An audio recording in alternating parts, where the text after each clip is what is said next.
I drove a domestic car to attend a high school reunion. By the time I arrived at the hotel, most of my classmates were already there. They were all doing quite well, driving either Mercedes or BMWs, and there was even a black Rolls-Royce. As soon as I got out of the car, a female classmate whose name I couldn't remember looked at me with a face full of disdain. "Oh, isn't this our class's study committee member? How did you end up like this after graduation, still driving a domestic car?" During the meal, everyone eagerly toasted the Rolls-Royce owner, completely ignoring me. Only the class leader sat beside me with a glass of wine, offering comfort. "It's okay, even though your car isn't as good as theirs.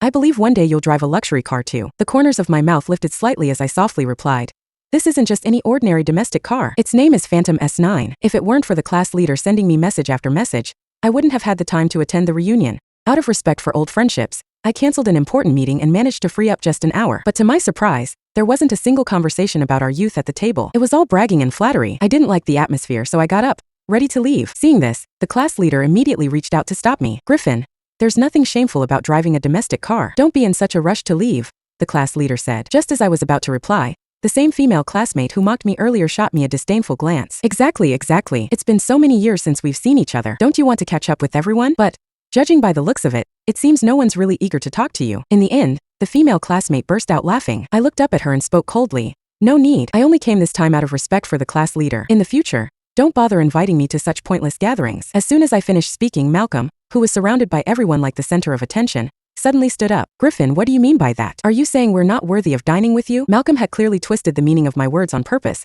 but the people around didn't see it that way. "Oh, driving a cheap domestic car and still looking down on others? Before coming, I thought the top students like you were something amazing, but it turns out you're nothing special. What's the use of good grades? After graduation, you still end up as just a civil servant." "A civil servant?" Well, she was not entirely wrong. All public officials in the country could indeed be classified as civil servants. "Griffin, I think you're just upset because you feel ignored.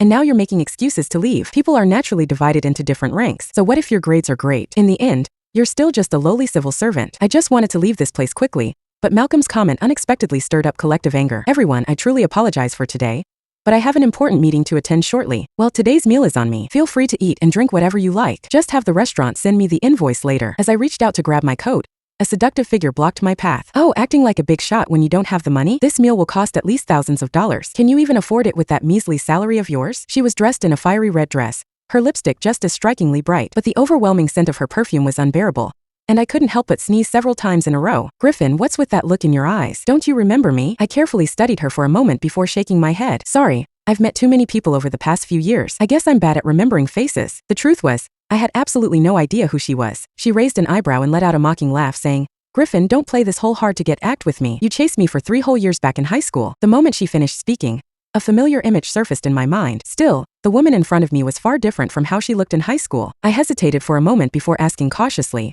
"Are you Talia?" As soon as I said her name, a triumphant look spread across her face. "So many years have passed, yet you still haven't forgotten me." Halfway through her sentence, she suddenly changed her tone. "But I need to warn you, don't get any inappropriate ideas about me. I'm engaged now and my fiancé is none other than Malcolm Fitzroy." Malcolm? The name sounded somewhat familiar. Wasn't the Rolls-Royce at the entrance his? Still, what did any of this have to do with me? There was still a large group of people waiting for me in the conference room to start the meeting. If I didn't leave soon, I was going to be late. Seeing me remain silent, Thalia lightly patted my shoulder with her manicured hand. "Civil servants don't make much money. How about you drive for my fiancé instead? I'll have him pay you $1,000 a month. That's got to be better than your measly salary." As soon as she finished speaking, the crowd burst into laughter. I couldn't understand it. Why did people like them always feel the need to humiliate others just to elevate themselves? This would be my last time attending such a class reunion. I ignored Talia's mockery and casually grabbed my coat, putting it on. "Are you done? So step aside. I have things to do." I had barely taken a few steps when Malcolm, who was sitting across from me, suddenly slammed his hand on the table. Immediately, a dozen or so burly men in black suits rushed into the room. I noticed the nameplates on their chests.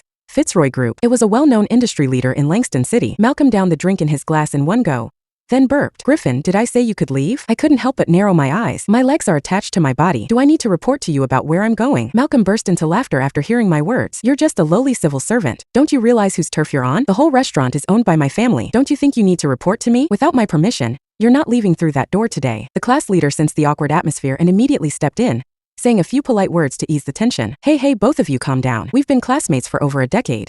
No need to let something so small ruin the mood." Halfway through, the class leader suddenly turned to me. "Griffin, come on, we finally all gathered together. How can you just leave early? Come on, sit back down. Let's have a drink together and catch up properly." I knew the class leader was trying to smooth things over for me, but my time was really running out. "Sorry, I know I'm ruining the mood, but I truly have something I need to take care of. There's a whole group of people in the office waiting for me to get back for a meeting. I had barely finished speaking when Malcolm slammed his glass down. Griffin, cut the act. You're just a low-level civil servant. What kind of meeting could you possibly have to attend? So you're saying a whole group of people is waiting for you? Do you really think you're some kind of leader now? I was being polite, calling you a civil servant. Without that, you're just another lousy worker. Got it. I was just about to retort when the class leader quickly grabbed my hand, whispering a plea. Griffin, I think you'd better apologize to Malcolm. The Fitzroy family is a leading enterprise here in Langston City. If you offend him, you might lose your job. Sometimes it's better to just endure. Malcolm could make me lose my job. If I hadn't stayed sober today, I'd almost think I was drunk. Given my current rank, the only way to remove me from my position would be through a direct official order from higher authorities. No matter how wealthy the Fitzroy family might be,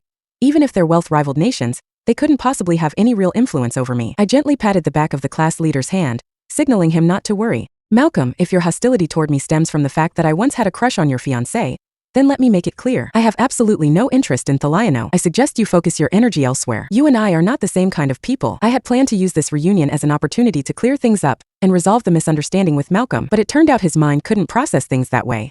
He stared at me with bloodshot eyes. Griffin, from the way you're talking, are you saying I picked up some kind of trash? And my fiancé is a woman even you wouldn't want? Also, what do you mean by you and I aren't the same kind of people? Langston is full of businesses owned by my family. Who do you think you are? As soon as Malcolm finished speaking, Thalie immediately stepped forward to back him up. Griffin, what do you mean by that? Do you think I'm no longer good enough for you now? You're not leaving here today unless you explain yourself clearly. Although that was indeed what I thought, I bit back the words to save them some dignity. I don't have time to chat with you too. Tell your people to open the door. Despite Malcolm's repeated provocations, I didn't get angry. Instead, I chose to back down again and again. After all, this was a class reunion. I didn't want to ruin the mood,